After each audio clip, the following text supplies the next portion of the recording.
So today we're going to talk about how to properly square this club face in the downswing coming into impact. Help you get rid of some of these inefficient cast and scoop kind of impact releases and teach you some exact feelings you're going to want to have in your hands coming down into the ball.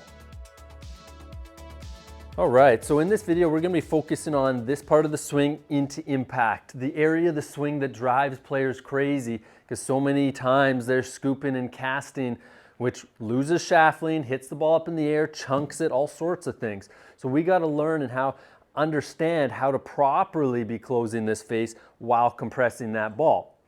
So if you have a tough time, don't understand how to keep the club face square in the backswing and the downswing, I'll link a video of mine up here at the top, just how to maintain a square club face through the swing. So before we get into exactly how to release the club, here's a great look at Tiger through the impact zone. Right after this, we'll talk about some movements that we're seeing here and teach you how to train these.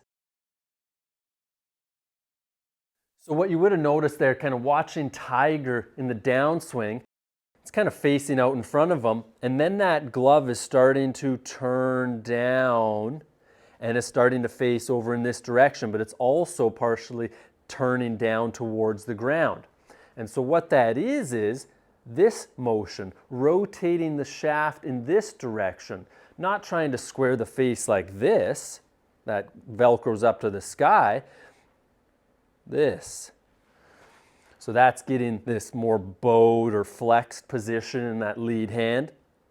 The trail hand is moving in this kind of a direction, like we're trying to twist the club face closed.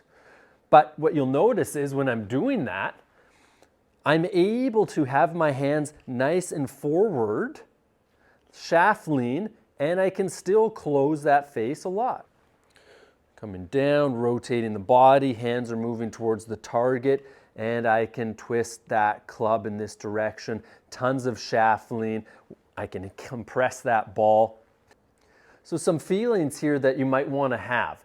All right, when I'm doing this, as my body's rotating, I'm coming into the ball, I'm going to feel like my left hand, the knuckles are almost kind of going down towards the ground a little bit.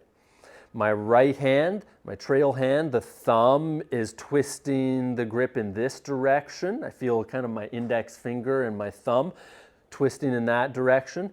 Now, I'm not just doing all this and kind of going down into the ground. I still need, like I keep saying, body rotation, and hands are moving towards the target as I'm trying to hit down into the ground.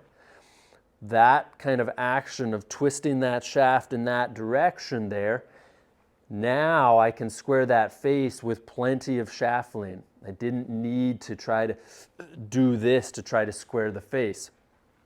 We can illustrate this with a water bottle. Taking this bottle here from this position, we're going to notice that the water's not leaking out. Now what I want to try to do here is I want to start trying to twist the bottle in this direction, counterclockwise, as I'm slowly starting to dribble that water out more into the ball. Twist that bottle in this direction as I'm slowly pouring out. I'm not doing this. Slowly starting to pour it out and pouring it out the most at the ball here and then rotate it over. Okay. So once we've come through the ball, you're going to notice that, especially for players that have scooped and casted before, you're going to notice that this bicep and tricep on the lead side feels closer, still touching the body here, versus those cast and scoopers who often get this kind of pulling, this chicken wing pulling off the body. Now we're going to find that this is nice and close. The arms are rotating over here and up into a nice finish. So we're going to first start this by getting this club at about shaft parallel here, club face slightly on an angle down. And I just want to work these feelings while trying to brush that ground. Okay, I'm feeling this action as I'm getting this shaft or my hands forward. So it almost feels like maybe a low draw, a low hook, depending on how much you've kept that face open before. And we're going to just first start by hitting shots just at that speed.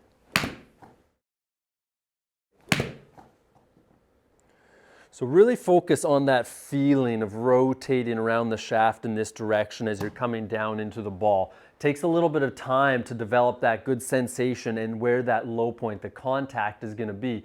But once you do, being able to square that club face while maintaining shaft lean, it's only going to be straighter and longer shots.